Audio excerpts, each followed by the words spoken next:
That's just sports, baby.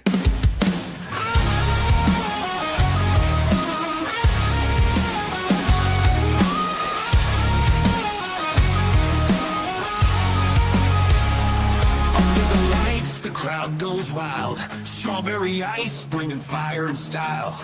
Reds, Bengals, Bearcats, all in my zone.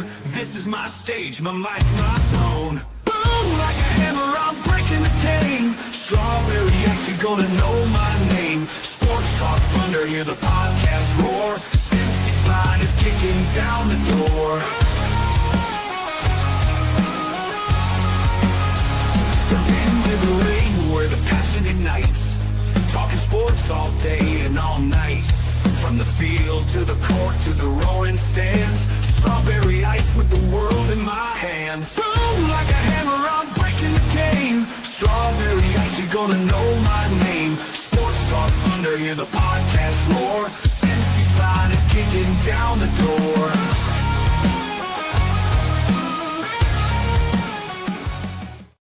Hey guys, what's going on?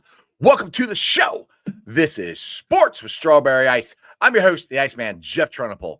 And as always, to bring you sports from a West Side point of view right here in the great city of Cincinnati, Ohio. And I'm coming to you live, as always, from the Ice Cave. And the Ice Cave is brought to you by Priority Lawn and Landscaping. You don't want to cut your grass. You don't want to do any of this landscape stuff. If you don't, let Priority Lawn and Landscaping do it. Maybe you got multiple properties. You need grass mowed, shrubberies taken care of. Think Priority Lawn and Landscaping. Don't think it. Call them 513-430-6114. That's 513-430-6114. If you're also looking for a landscape rock or mulch or anything like that, they got their own shop opening up very, very soon right on River Road. So give Johnny a call and tell me you heard about him from Sports with Strawberry Ice. We got this going on here at Moorland Logger House. I got to get through this first. It'll be the Dine for 9 on September 9th. It goes for the Joe Burrow Foundation.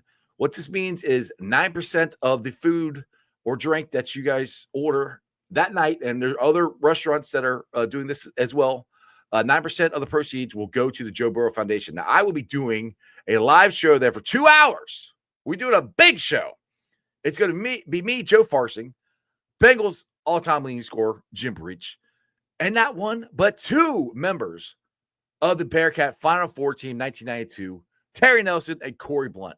So join me for a fun evening, food, fellowship, sports, and it's going to a good cause. So make sure you get your reservations at Moorland Logger House. I got it on my Facebook page, the event page. It's on my Facebook page. It's on Moorland Logger House Facebook page.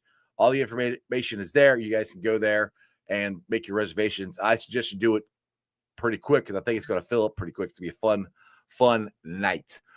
What is up to everybody in the chat? We got Brad in there. We got Lindsay in there. We got Stranger in there. And we got Tony Blazin.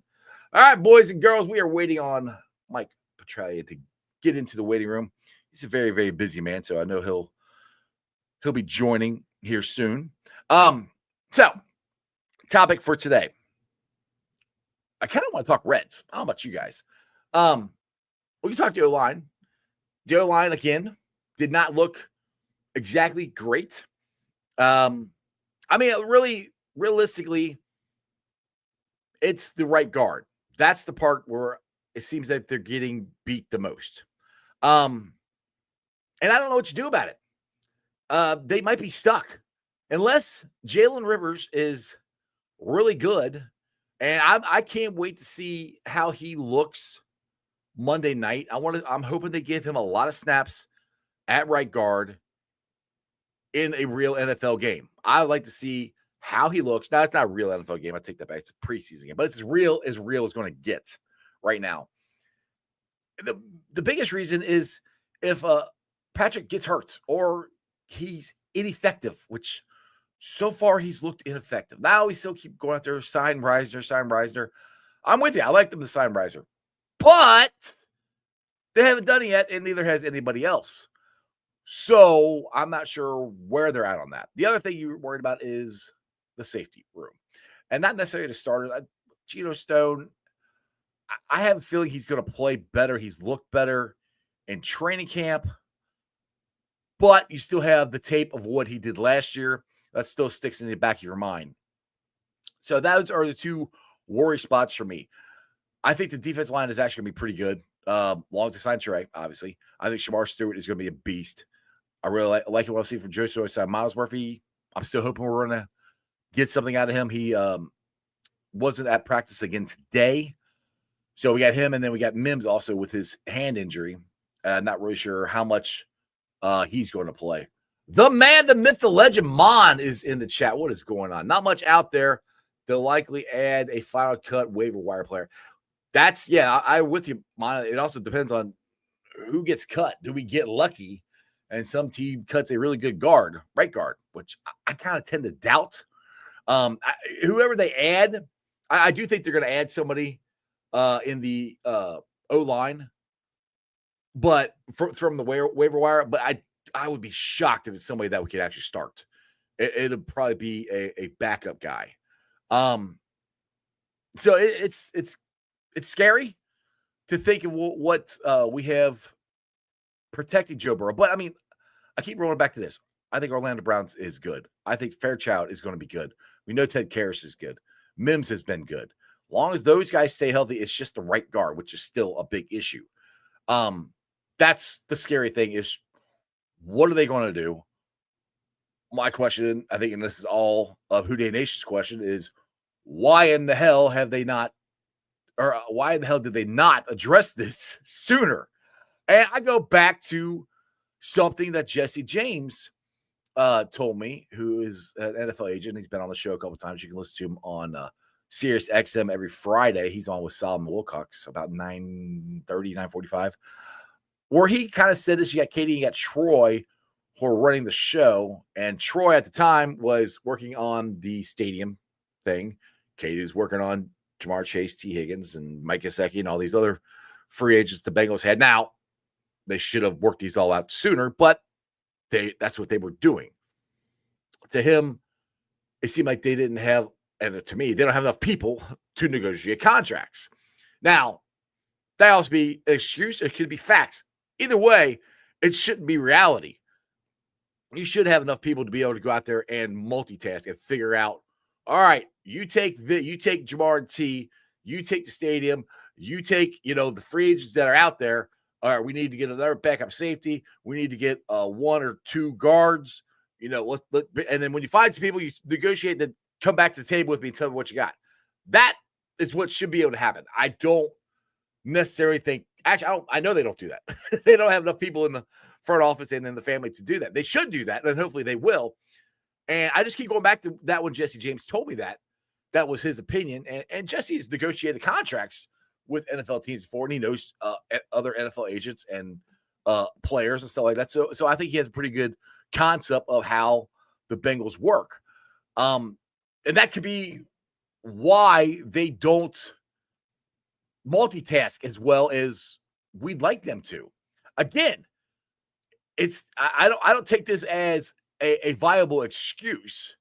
Either way, you are going to go into this season right now with a subpar right guard. I think Fairchild is going to be okay. I do think they hit the nail on the head with him. And don't get me wrong, I think Rivers could be our starting right guard. I'm just not willing to have two rookie guards starting for us. But as of right now, as of August 15th, 5:39, if Rivers is your best right guard, put him out there. If he can protect Joe Burrow better than Patrick can, absolutely. I'd say go for it. So that's one of the things I want to see. I want to see him get a lot of snaps at right guard in an actual game with live bullets and see what happens. That would be very, very interesting. So, I think Trags nope. Trags still has not texted me. All right. Well, hopefully Trags will join us. If that's gonna be you and me. So those are the things that I am the two things I'm looking at. And the other thing I'll take it back, not the safety, not really looking at the safety depth because they don't have any. I want to see how Rivers does. I want to see who Dax Hill is going to play and Cam Taylor Britt's going to play. That's going to make the secondary better. And I think you guys will see what I've been seeing the last month at training camp of how much these guys compete and how good they've looked. Now, I'm not saying we got shut down cornerbacks or anything like that, but I think we got guys that can compete and make plays on the ball. And when we get Trey signed, because knock on wood, it's still going to happen. Hopefully before the season starts.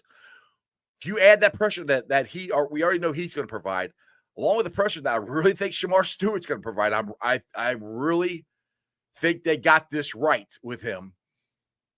That's going to make the secondary even better.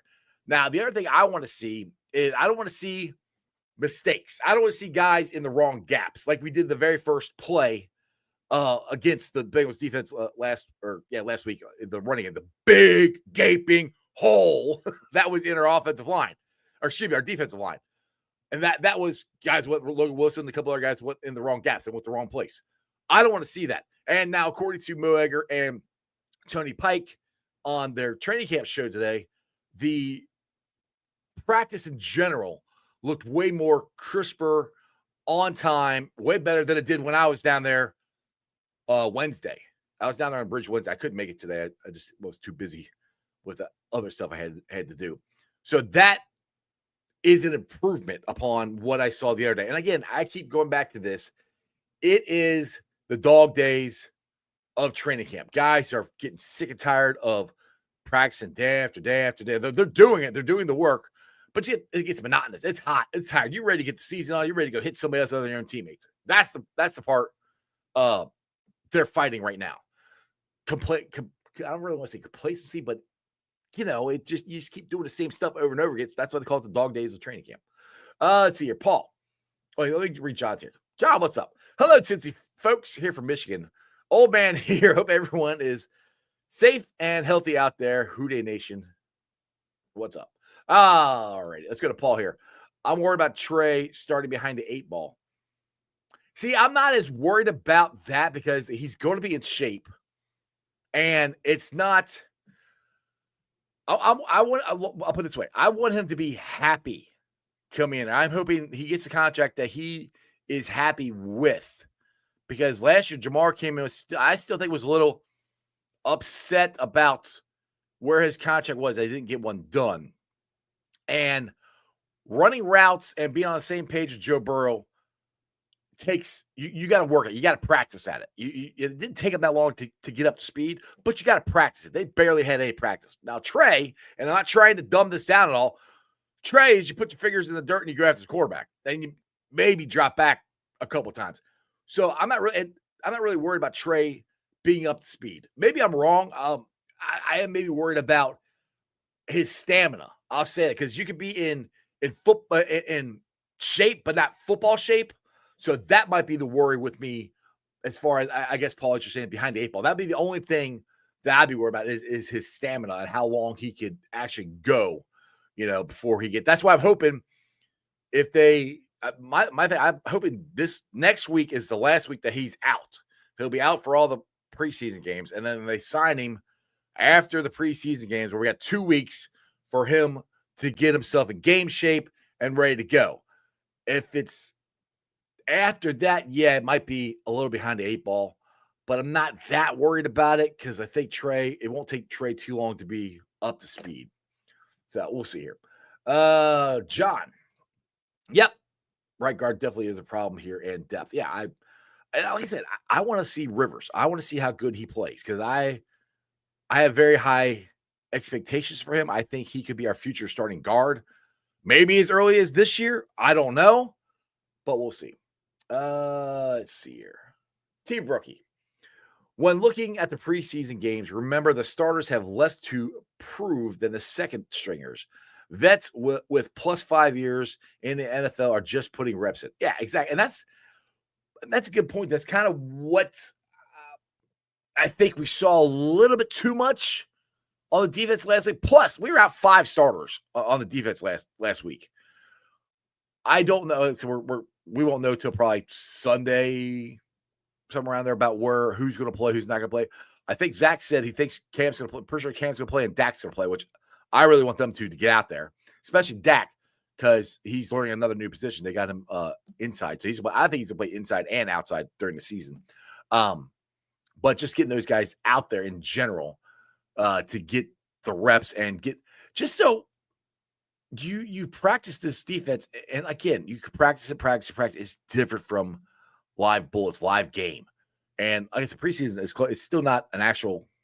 It's an actual game, but there's a different speed from preseason to regular season. Just like T. Berkey said, some guys take it easy, don't go full speed. They don't want to get hurt.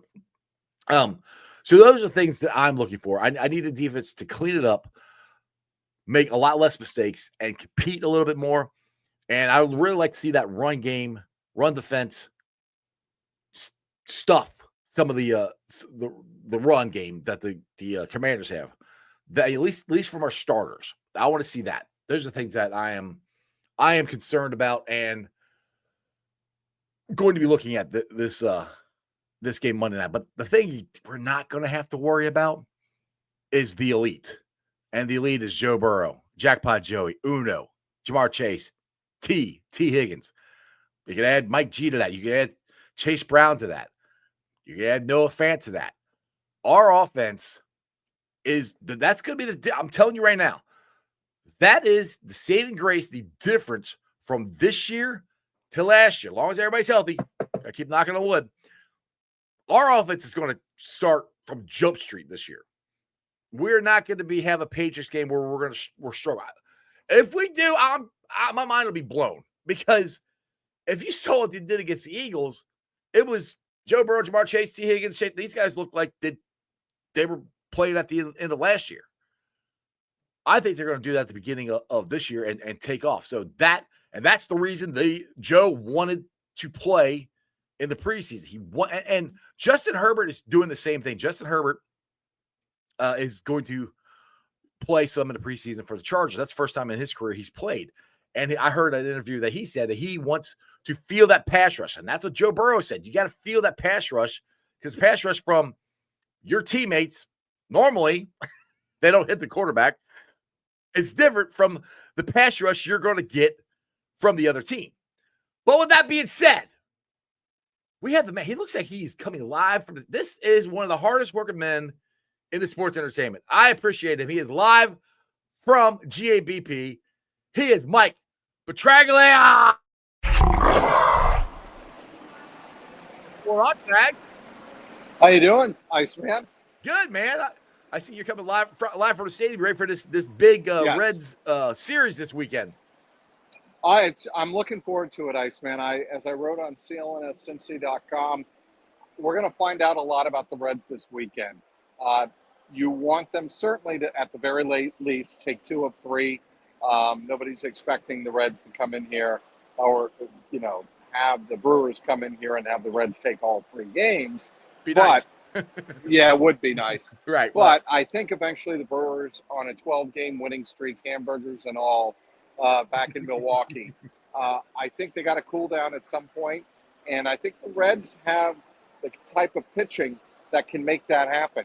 Are we going to get the good Nick Martinez tonight? When he's good, he's dominant. He's throwing almost a no-hitter. Yeah. Again, on a Friday night against the San Diego Padres, as a matter of fact. Yep. But the Reds need to have players like Miguel Andujar step forward. Matt McClain's out of the lineup again tonight. So, you're looking at Gavin Lux at second base. He's kind of been, Jeff, an undersold, important player this year. Now, I'm not saying he's had great numbers in terms of power production. He is not. His OPS is not where you need it to be. But in terms of getting on base and becoming a better hitter in the last couple of weeks, I think he's been that. Yes. And he's certainly well respected in that clubhouse as a professional. So I think Gavin Lux could have a key role coming down the stretch here. I still think the Reds need Matt McClain to get on a burner. Yeah, they do. Well, they need that just in general. The whole team needs to be consistent hitters. If they can consistently hit anywhere close to what they did in the Phillies series, except for the game where they scored 1 run, we could go on a 12-game winning streak. They haven't. Yes, we're the only team to not be swept, but we've never. What's the longest winning streak we've had this year? 5? Is that the I longest? believe 5 game is correct. Yeah. Yes. So I mean, That's also what I wrote on clnsmc.com. it's like I read your article or something. Yeah, it sort of is, Jeff. I appreciate that. But no, they've been a very schizophrenic team. You cannot get a bead on what the 2025 Reds are.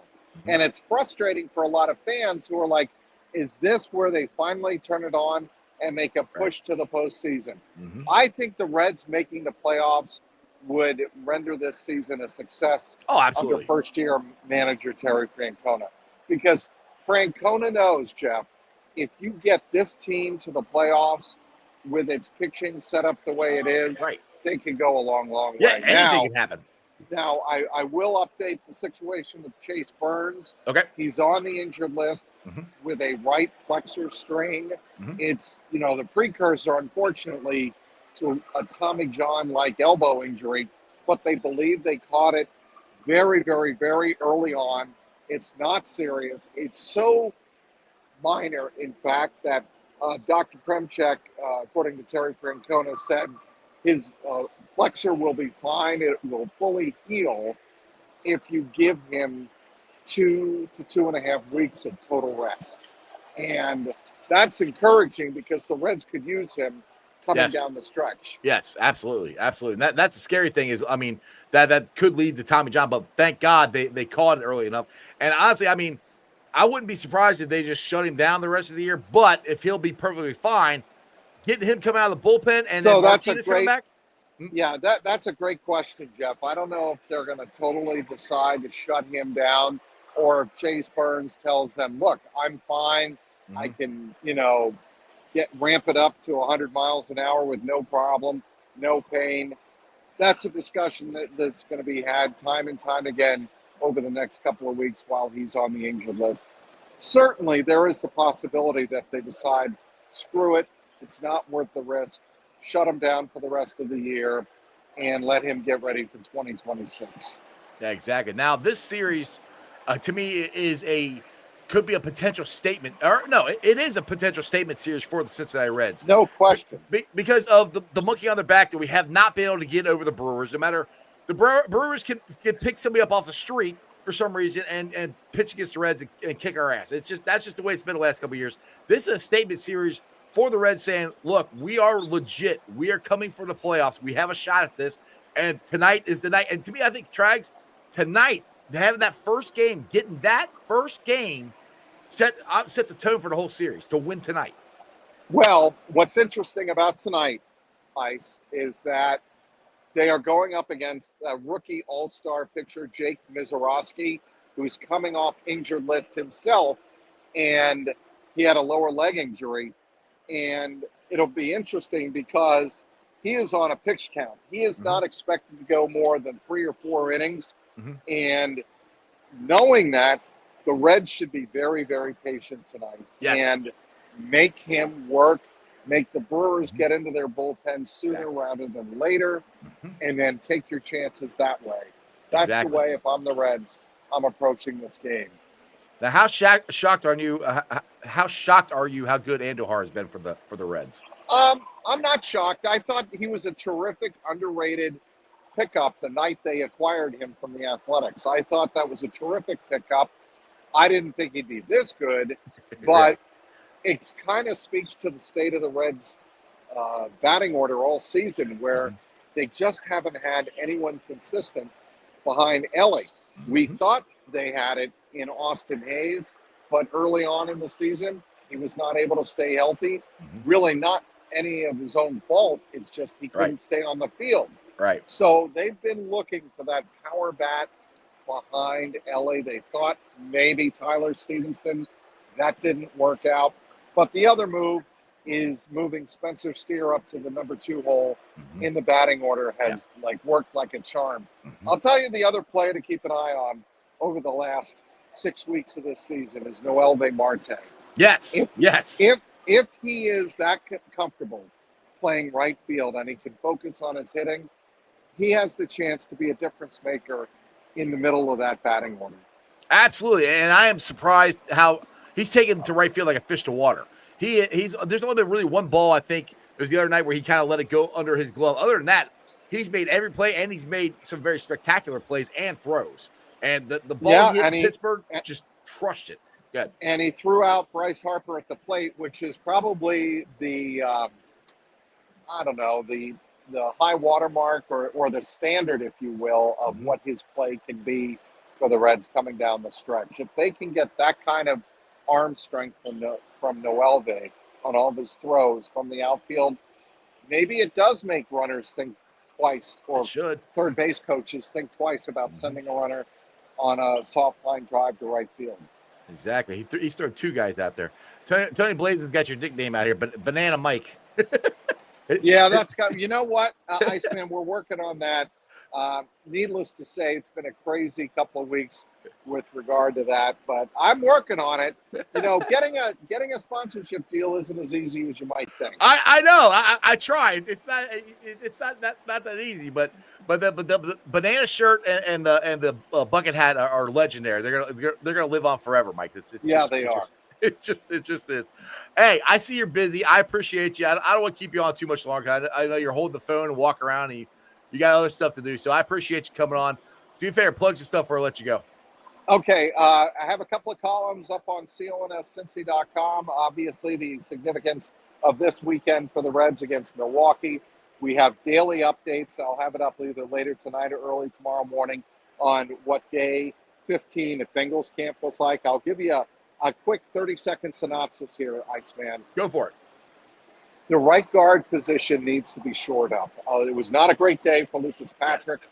I have some video up on my X feed that you can check out of Shamar Stewart blowing by Cody Ford at right tackle, who was playing for Amarius Mims today. Nothing's seriously wrong with Amarius, but they wanted to get some reps with Cody Ford at right tackle, and Lucas Patrick.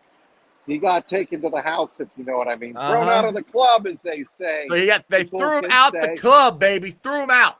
That was Chris Jenkins Jr. with one arm, his left arm, threw him out of the club.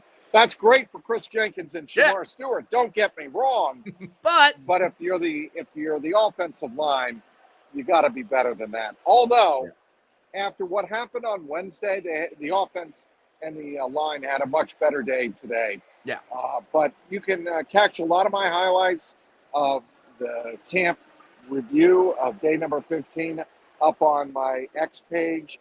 You go to youtube.com/@JungleRoarPod for all the video highlights. And, of course, as always, go to clnscincy.com. Can I ask you one more question before I let you go? No. What? Okay, never mind. It's a joke. It's a joke. Go. What? How is Rivers looking at right guard? Does he have a chance to maybe? I haven't seen it. You know what? I've seen him at right guard. Yeah. But I'm not Scott Peters, and I don't know how they feel about him. That may be a question we want to ask Zach Taylor tomorrow morning when we talk to him before practice. It's a great question. And is he a possibility? I don't think right away. Certainly not. No. But down the road, James this year. James Rapine of SI and BengalsTalk.com, he made that observation earlier in camp that, hey, Jalen Rivers at guard position, would you consider that? And Zach Taylor said, absolutely. And that's what we've seen the last couple of weeks or last couple of days. Right. Is Jalen Rivers getting his reps? But that's something, certainly a storyline to follow. Will Jalen Rivers play with the twos on Monday night? That's what I was just talking about before he came on. I was like, I don't know. I want to see that. Yeah, and I think the Bengals do too. Yeah. Well, we'll find out Monday night. Trags, as always, Mr. Banana Man, I appreciate you, dude. You got it, Iceman. Be good. Take it easy. That's my dude right there, Trags. It's awesome. You can see he's working hard. He's at the Reds game, and I didn't want to hold him on any longer than I had to. He's holding his phone around. He's probably got to go write some stories or go do something else. So I appreciate Trags, as always, coming on the show. But he said it. He's kind of thinking the same thing that we're thinking, wondering if Rivers is going to get a shot at the twos Monday night. I hope so. We'll see what happens. But back to the Reds. This is a huge, I know I keep going huge, but it is. It's a huge series for the Reds. They're literally a half a game out of the wild card. A half a game out, people. We have a legit shot. I mean, I'm not saying, I know I'm a big homer, but we have a legit shot of beating the Brewers. We do. We got Martinez tonight. The guy we got from Tampa Bay, I forgot his name. He's pitching tomorrow night, which he's had 2 really good starts for us. You got Abbott, who's been our ace all year at the third game. So, like Trag said, we've got the pitching to keep up with the Brewers. We don't know. He says it's going to be a rookie pitching tonight. So, for the Brewers, they just got to hit. They have got to hit consistently. And I agree wholeheartedly with what he said. Novi Marte, I don't know about you guys, has looked like at the plate, has looked completely different to me. He looks calm, cool, relaxed, and he looks so comfortable out in right field. I mean, when they first started it, I'm like, I don't know if he can or not. But then I remember, I'm like, yeah, go do that, but send him down to the minors, let him learn how to do that, you know. But one thing that the Cowboys said on one of the TV broadcasts, when Novi came in and was tracking a pop-up, and it was a pretty windy day, and he tracked it the whole way and caught the ball, made it look easy. And he goes, that right there, that's why they think he can make a good right fielder, because he can track the ball, which I sucked at tracking the ball in the outfield. That's why I was always an infielder. I could not track the ball in the outfield. I couldn't judge it to save my life. I was always, shortstop, third base, or first base. But the way he has adapted to right field, and it just seems like a weight is off his shoulders. It just does with him there. And the home run he hit in Pittsburgh, or past weekend, he hit it to dead center field, and it cleared the wall. I mean, it hit in the bushes where it said Pirates. It hit in the middle of the bushes. He demolished that thing, and it looked like he barely swung. Those are the things that I saw his rookie year, and I haven't really seen him until here the last couple weeks since they moved in the right field. I see glimpses of it, this year, but it's been pretty consistent since they put him in right field. So that is another guy who is if you can get him to hit consistently, like it looks like his talent is, and of course, I forget his name now. The guy we got from the the Athletics, Andujar, if he keeps hitting like he is, you have those 2 hitting back to back behind Ellie, and they're consistent power hitters. That's going to give Ellie what? What will I give Ellie? Fastballs. They're going to have to pitch to Ellie. That's what that creates. And if for some reason Austin Hayes, I still think I've been hard on Austin Hayes because he hasn't really produced like we thought he would. I still think he can. If he can produce like we think he can, and you got those 3 in a row behind Ellie, and they are producing consistently, yes, we can do this. We can. Now I just said the Cubs lost. Sweet. Cubs lost against what? That makes us 4 back? Is that what it is now? Who day, Michael? What's up, brother? I don't think we're going to catch the Cubs. I'm not that delusional. I just want to, just get in the playoffs. Just get in the playoffs, because you get in the playoffs. This is your – I'm not saying it's going to be in this order, but you got Hunter Green, Abbott, and Lodolo. That's going to be your first 3. And if Hunter Green pitches like he did the other night, and Abbott's pitching like he has – now, I know the other day we talked about Abbott, and I get – well, Joe, I love Joe, but sometimes when he says stuff and then he keeps talking, and then I want to get in on and say something, and they keep talking, I forget what I was going to say. But he was saying that Abbott was running out of steam. Abbott pitched to the 8th inning the other night when we lost that game. So I don't think Abbott is losing steam. I'm not sure. I would love to ask Joe what he actually meant by that, because he pitched to the 8th inning. Abbott's been pitching fine. Martinez, to me, has been the MVP for this team, because he'll do anything you need him to do. He'll start, he'll relieve, he'll do whatever. It doesn't matter to him. And there are guys who it does matter. Like last night, I was watching the Braves and the Mets, and that was an exciting game, because at first I turned it on, and first the Braves were winning. I'm like, all right, this is good. And then the Mets came out, and they scored 2 runs, and they took the lead. I'm like, oh man. Then the Braves came back and got the lead. But then my point to this whole story is Raisel Iglesias. He's Atlanta's closer. If you remember him, he used to be our closer. But David Bell had this brilliant idea that, well, which is right. This is right. Sometimes the hardest inning is in the eighth inning, yada, yada, yada. I get that. But there are some guys who can't pitch in the eighth inning. They just can't. They're ninth inning guys. They're the adrenaline. That's what happened last night with the guy that pitched for the Mets. They got him from, I think, Miami or Tampa Bay. That was their closer. He went to the Mets. He's not their closer. He put him in the eighth inning. He didn't pitch as good. There is a mental makeup to be able to pitch in that ninth inning for some reason. And I'm glad we've kind of gotten away from this. Oh, well, you can throw him wherever. He's the best, which I get that. The eighth inning could be the pivotal inning. It could be. But if you're bringing a guy in who is used to being the closer, the ninth inning guy, and you put him in there, and I don't understand it, but it's facts. It happens. They can't pitch then don't do it. Raisel Iglesias could still be our closer if we would have kept him. We didn't trade him because David Bell was too stubborn to just pitch him in the ninth inning where he was comfortable at. Anyway, that was fun watching that last night. And the thing is, it is fun. I keep saying we're in August, people. August. And we're in a playoff run. Yeah, we got the Bengals, which is awesome. I love the Bengals. You guys know I love the Bengals. There's a chance in September, or it should be October, we might be playing playoff baseball and the Bengals season starting.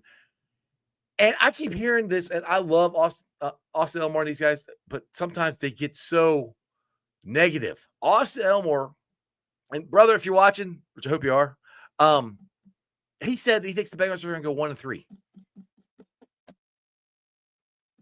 Our first two games against the Browns and the Jaguars. If we're not 2-0, just the way the offense looked in the very first game against, and I know the Browns got a very good front. I understand that. But I still can't see us be able to scheme something up to beat them, score enough points to beat them. And they don't have a quarterback. Shamar Sanders is hurt. I don't know who their quarterback's going to be. I understand they got a great defensive line, but everything else on that team sucks. We should be able to beat the Browns. Jacksonville Jaguars, yeah, they up and coming, yada, yada, yada. We're more talented than they are. We should beat them. We should be 2-0. This whole thing with dude, I think they're going to be this is an 11-12 win team. I do. And I get the negativity of the offensive line. I understand. Trust me, it sucks. I hate it. I wish they would have addressed it. But there's a chance that we still can win. I mean, it's not ideal, but Burrow has never had a great offensive line. I still think this offensive line he has is better than the one he had, I think, last year. And I think it's better than the one he had they took to the Super Bowl. I think Fairchild is going to upgrade our guard play. He's going to be better than Alex Kappa was. So that upgrades it. Ted Karras is going to be the same way. Mims is going to be the same way. Orlando Brown, I think, is going to have an all-pro year this year. It's just the freaking right guard. We got to figure that out. And that's why I so badly want to see Rivers out there, because he at least has a very high ceiling. Lucas Patrick is what Lucas Patrick is. He's a journeyman guard. He's been and he's been less than in the Bengals training camp. You got this young stud over here. I think he's 6'6", 6'5", somebody. I know somebody in the chat will tell me. Who could play guard? Who's done it before at Miami? So it's not some just Joe Schmo school. He's not coming from North Dakota State. Sorry, Cordell Volson.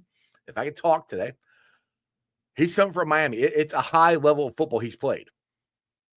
And I'm not saying week 1. Week 4, if Lucas Patrick is not getting any better, or if he gets injured, which there's a very good chance that could happen because he's been a very injury-prone player. But with that being said, you still need to go on the waiver wire and pick up another guard, at least for the backup. I don't like – Mon was here saying we'll pick up one on the waiver wire, which I agree, but I don't think it's to be a starting one. All right, let's see here. G. Lou, what's up? This is the time of the year the Cubs go into hibernation. I hope so. My boy, Natty Rom, what's up? 3-0 start is a must. I'll take 2-1. I'll take 2. I want a 2-0 start for sure. I'll take, because that at least makes, I want to be, we got to at least be 500 going into October. Because November is really when usually the Bengals get going. In the past couple of years with Zach and him. Well, I want at least 500 up until October, November, around there. I like it higher, but that's the low point. You have to be at least that. G. Lou, I have them 14-3. There you go. Ravens 1-1, Steelers 1-1, and what the F loss? Paul, Patrick needs to clean his play up. Yeah, he has to, but I don't know if he can. I mean, he's getting housed. I mean, Chris Jenkins threw him out the club, housed him. He damn near got Joe Burrow injured the other day because Shamar Stewart beat him on a stunt, and it was a stunt. I heard Shamar Stewart talk about that on Twitter today. Might have been Trags' video. It was a stunt. How many times did we hear last year? Oh, they got the Bengals on a stunt again. They got him on a stunt again, over and over and over again. It was a stunt, and he blew by him. So I'm not trying to dumb down or make it insignificant the right guard, but that's the one position. Now, he's not looking good at all. I wish, and again, I'm the guy who looks at stuff with orange colored sunglasses. Might be all right. Lucas Patrick has looked like dog crap. He does not look good at all. I am praying to God I am wrong, and he looks better Monday night. But for what I've seen, the videos and on the bridge, it doesn't look good. He just doesn't. And I don't understand why the Bengals just were like, yeah, Lucas Patrick, yeah, we're good. Other than the fact that I said that they don't have enough people in the front office to mix and max and figure all this stuff out. I don't know. Tony Blazin, man, if we start off 0-2 again, Tony, I really don't. I cannot see us starting 0-2. And I keep saying, I don't think our offense is going to let us happen unless our defense, it just gets completely shredded and they score 40 on us and we got to score 40 to tie it. But going against the Browns are not going to score 40 points. The Bengals could score 35 on the Browns. I'm going to say 40, 35. 30, 35 points. I didn't know the Browns could score 30 points. They don't have a quarterback. They don't. They have 4 guys, and none of them have established themselves as the quarterback. We're less than a month away from the season starting. That's just not a good look. I just don't see how that team can beat us. And they got Jacksonville. Trevor Lawrence is what Trevor Lawrence is. It hasn't been the guy. There's a reason they had a high draft pick last year.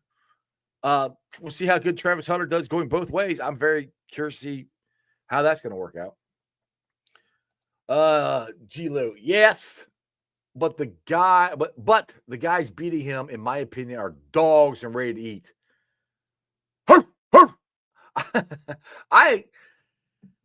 put it to you this way. Lucas Patrick looked okay against the Eagles. Now, I will say this. There is one time where the closest Joe got to getting hits came from Lucas Patrick's side. But he looked okay. And he's looked like crap in the practices. I don't know. I just don't know. Because, G. Lou, I tell you this. I talked to Skinny about this week. And he agrees with me. The secondaries look awesome in training camp. They look like crap Thursday. So how is what we're seeing? That's where I'm like, maybe what I've been seeing on practice and on film from Patrick won't translate. He'll be better during the games, which is normally not the way it happens. We'll see. No barking on a Bengal show. Bengals. There you go. Well, I barked because G said we had some dogs. That's why I barked. So. Tough chop. Oh, by the way, guys, I want to let you know I didn't get the chance to talk about this yet. So you guys know I'm doing a tailgate again this year at Moorline Logger House, and we're call it the road tailgate, road watch parties, or whatever. So all the road games come on down, and we'll have a party down there for the road games. So not this Saturday, the next Saturday, the 23rd, we're going to be shooting a commercial down there for it.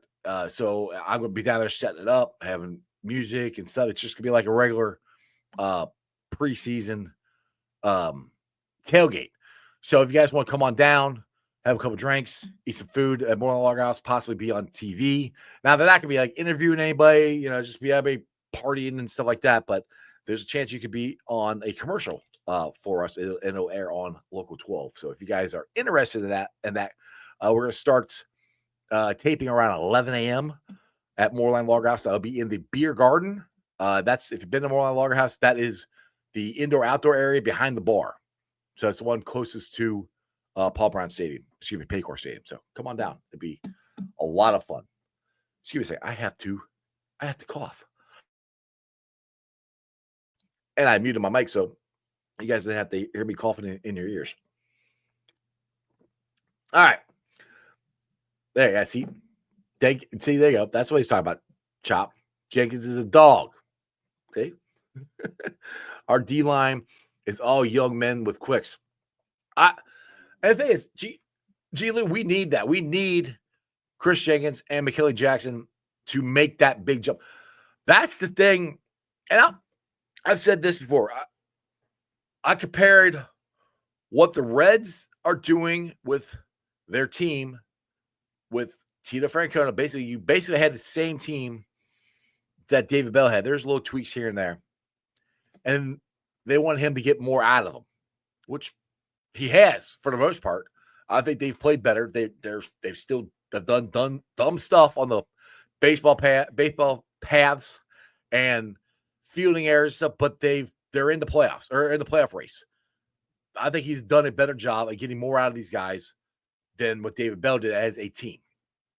Now, that's exactly what the Bengals are asking out Al Golden. And it's a big ask. Now, there's a lot of talent on this defense. We got a lot of first and second round picks on this defense. These guys are not talented. They are talented. They're athletic. They're fast. They're twitchy. They're everything you want. We just haven't seen it from them. That's what Al Golden's goal is. Now, are we going to see it day one? Absolutely not. No. By the end of the season, when we're normally clicking, I just want you guys to go back to remember 2021, 2022. When did the Bengals take off? November. Both years. They hit November and they took off. Last year, it didn't really click till December. November, they took off. That's what I think is going to happen with this defense. I think the offense is going to be there all year long. I think the defense is going to come along slowly. But November hits, I think this defense is going to be clicking. Not the 85 Bears, a good defense. Better than the first 2 months of the season. And that's the one thing about Zach Taylor's teams. When we've gone on these runs, it happened last year, they get better by the end of the season. By the end of the season, they're hitting on all cylinders. They're playing their best games in November, December. I think it's going to happen again. Let's see here. Who we got here? Whoa, wait a sec. What? Michael Noonan. I feel like Jenkins will be traded. For who? Unless you trade him for a right guard. I'm curious about that. Who do you think they'll trade him for? I want to hear your thoughts on that. Tony Blazin. When I saw the schedule, we were facing the Clowns the first game. Brings me flashbacks from the last first game in Cleveland, and Burrow wasn't playing right because of his Achilles. It wasn't his Achilles, it was his calf. But yeah. But right now Burrow's healthy. Everybody's healthy. Yeah, you already said that one, right? G. Lou. Development is why they brought him back. Exactly. Yes. Exactly. You're hitting the nail. I've said this from the get-go since they got golden here.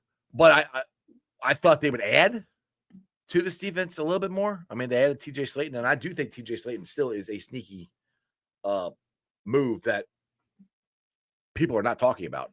I do think he's going to improve the run defense a lot. BJ Hill, it's going to take some snaps off BJ Hill. Chris Jenkins and McKinley Jackson and BJ Hill and Slayton, I think are going to be a solid interior line as far as stopping the run. And then you got Shamar Stewart, who he's going to play some 3-tech. I'm really curious what they're how many times they're going to move Shamar around. We're not going to see it. Well, we might see it some Monday night, but I'm really curious. I would love to know. I might have to try to keep track of this, or maybe one of you guys did, because I suck at doing this stuff. But the snaps he gets at the different positions from week 1 to week 17, how does that ramp up? I'm very, very curious to see how many snaps he takes in different spots from week 1 to week 17. I mean, obviously it'll be more, but I'm just curious how much more.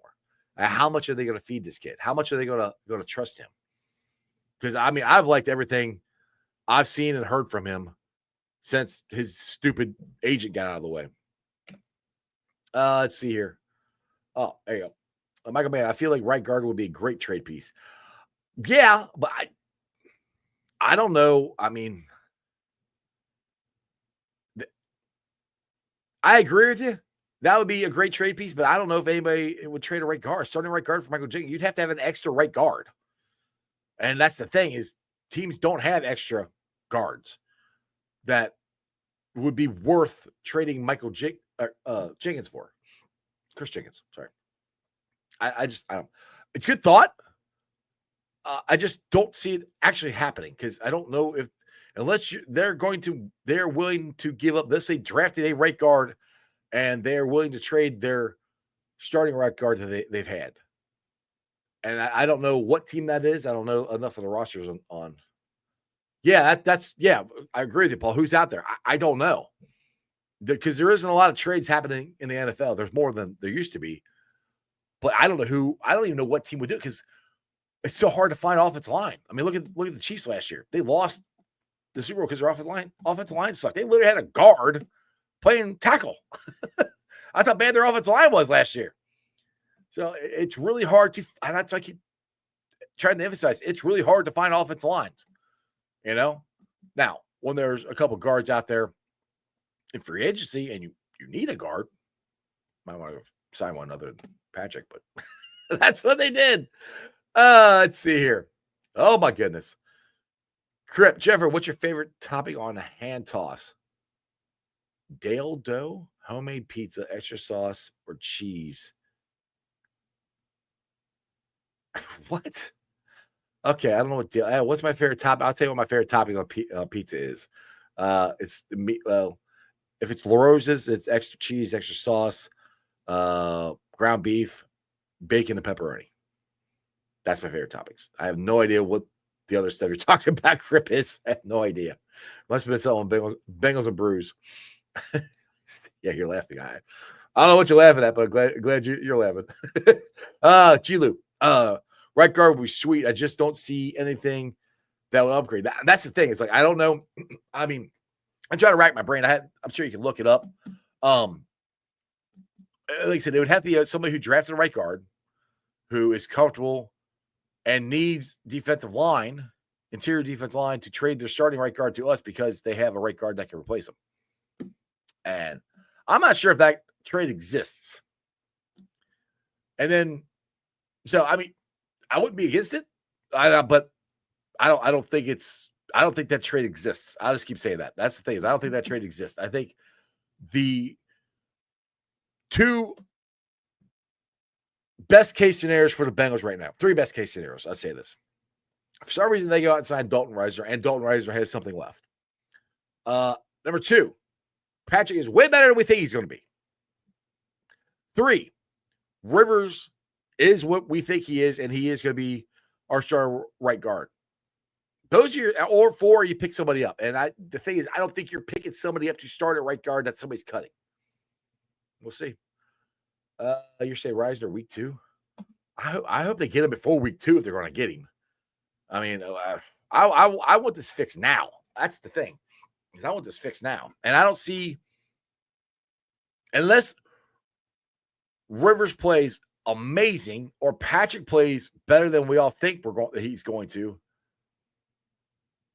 I'm not sure what else they do. I mean, yeah, you can pick guys up, but I don't know if they make cuts at starting right guard. Maybe I'm wrong, but not normally. They normally don't cut starters, and you can pick up some good backup players. But we'll see. Anyway, guys, the Reds game is about to start. Starts at 6:40 tonight.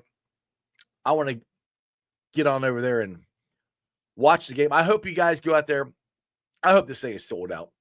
I want GABP to be loud, ruckus, because this is a meaningful baseball game in August with playoff implications for your Cincinnati Reds.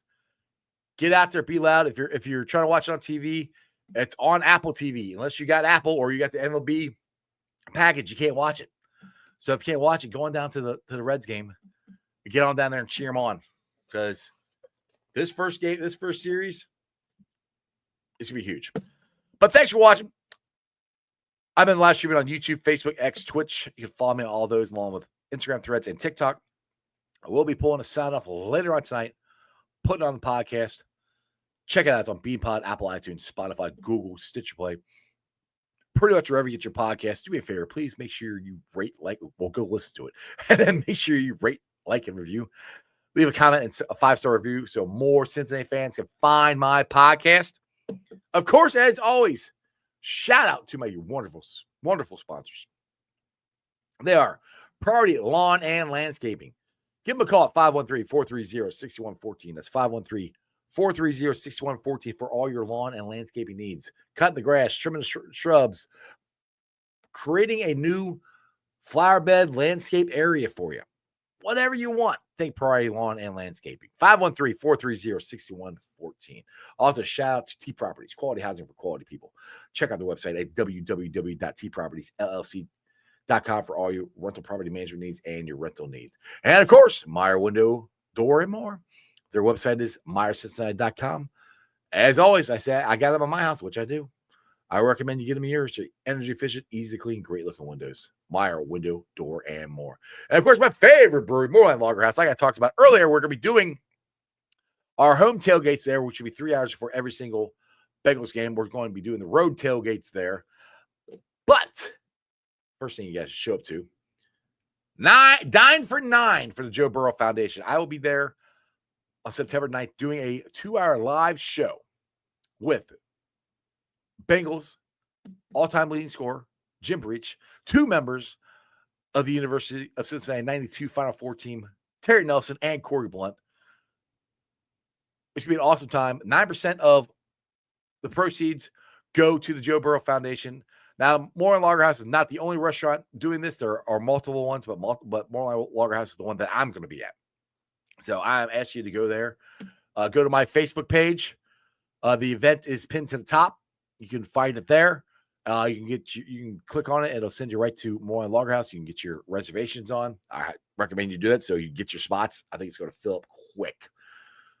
Tomorrow night, unfortunately, I would not be able to be there. Tomorrow's my son's birthday, so we're going golfing and doing a whole bunch of stuff that he wants to do. But I highly recommend you guys go to Oakley Greens for Roman's fight. It's Tony Pike's nephew. He's got a rare disease that they are fundraising for to help this young man fight this battle. It's his little nephew, cute little dude there. Make sure you guys get there. If you can't get there, scan the QR code there, Venmo, GoFundMe. You can send him some money. It's on my Twitter. I think it's on my Facebook too. It's on Tony's Twitter and everything else. So make sure you guys go check out and help Tony Pike's nephew out and beat this terrible, terrible disease. It sounds like it'll be a fun night tomorrow night. I wish I could go. Other than that, you guys have a wonderful day, a wonderful weekend, and we'll be back Monday. Monday's gonna be fun. Hopefully, we'll be talking about the Reds in the wild card playoffs. We'll be doing a show preview, getting ready for the Bengals to play Monday night. Me and Cap will be there. I'm fired up, ready to go. Reds start at 6:40. This is a huge series. They got to win this. Remember, Houday for life. Throw it up. That's your sports, baby. See ya! Another great show. You guys still here? The show's over. You can come back tomorrow. I'm out of here. See ya.